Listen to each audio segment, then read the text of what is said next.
finish the job that we were sent down to accomplish, the feeding of some 150,000 people, and we will be leaving within 1 hour to go back to the state of Washington. We are not resigning as the directors of the People in Need program, and it is our belief that Mr. Hearst will be working a program whereby the additional funds will be placed somehow in escrow. When Patty Hearst is released, it will then become the decision of many as to how the program should take on. Has it been worth it? Yes, it has. Are we physically beat, all of us? Yes, we are. Are we going to take anyone on at this press conference? No, we will not. The best part of it is that we have fed 150,000 people with quality food, and we have carried out the demands of the SLA. The basic problem I think that we had is that we were not warehousemen, and we came down here, as you remember, with a supplemental food program and kept shifting, so in effect we ended up with a warehouse operation. We spent approximately $1 million yesterday on food, and probably the worst part of the whole operation was the total violence that was around the operation. All of us, I think, have played an important role. At times, certainly near the end, Pat Colton on my left did all the dealings with the coalition. At other times, Peg did it, other times I did. But all in all, I think we came down here to do a job. We obviously made some mistakes, but we have fed the people that we said we would. We have supplied quality food, and as I say, we will within the hour be leaving for the state of Washington. Peg? I'm sorry, I don't have anything to say except I would like to thank all of you for your patience with us in the last few weeks on our distribution. We were attempting to bring about and get into stock our quality food that we could distribute yesterday, and I felt very badly hedging with all of you on when our distribution day was going to be, and we could not announce it until we knew that we had everything together. Mr. Kramer, there have been reports that there are going to be some more distribution in Santa Rosa and perhaps in Chinatown today or tomorrow. Is there any fact to these reports? That is correct. As part of the final negotiations, the Chinese community and the Indian community are doing separate food distribution programs within their community.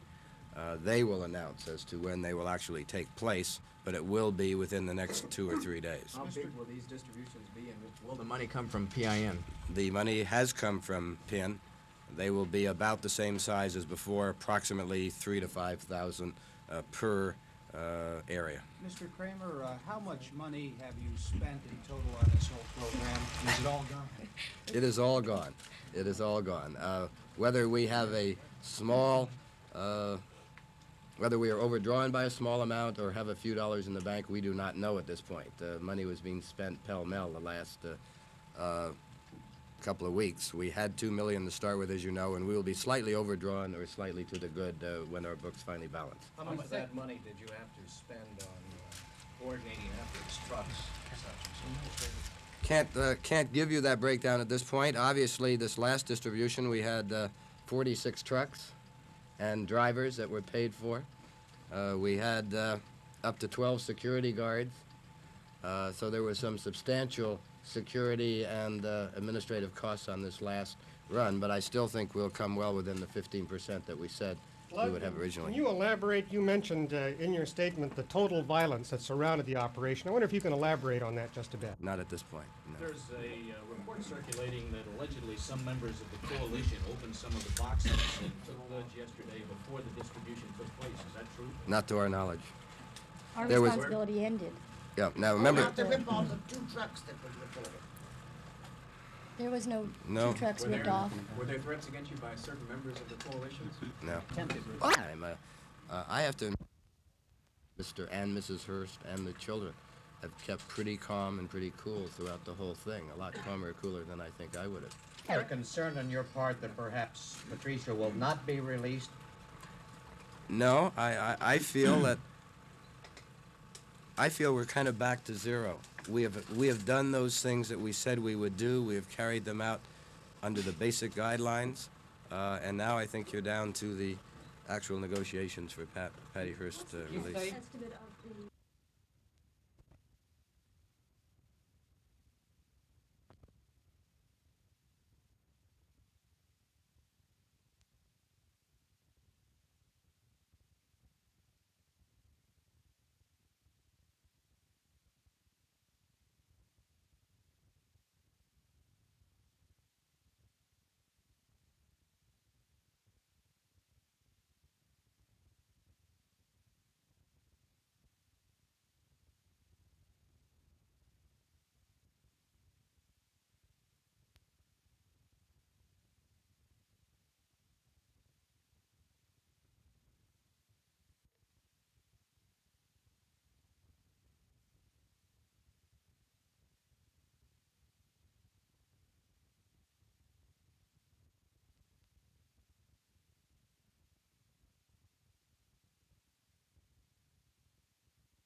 This 36 days, we have tried to do a job. You have been most helpful. Thank you all very much. Thank you.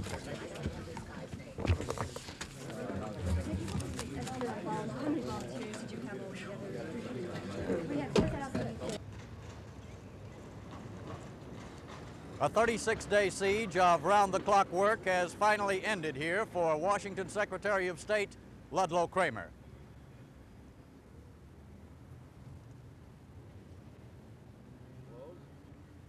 Track.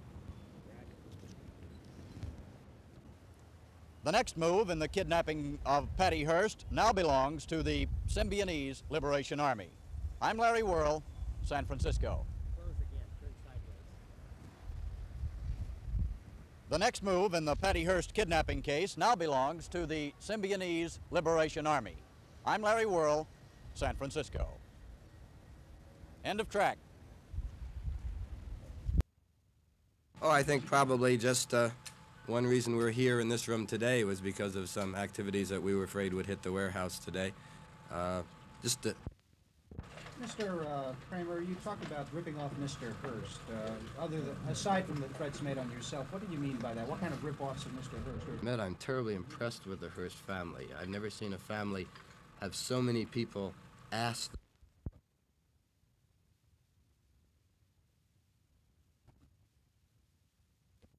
A 36-day siege of round-the-clock work has ended here for Washington Secretary of State Ludlow Kramer.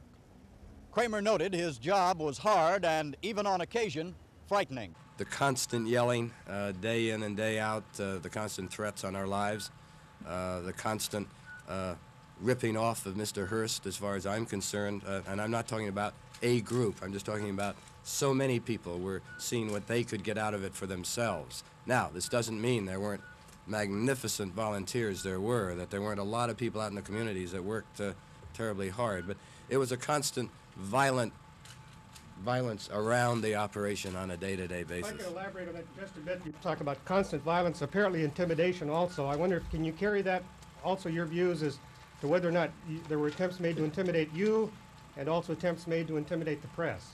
I do not know about the press. There were attempts made to intimidate us. Yes. In what sense? The payment of bills that were not bills, the going into purchasing certain things that should not be purchased, just the whole area. But as far as the press, I can't elaborate because I don't know. The next move in the Patty Hearst kidnap case now belongs to her captors for sure, the Symbionese Liberation Army. I'm Larry Whirl in San Francisco.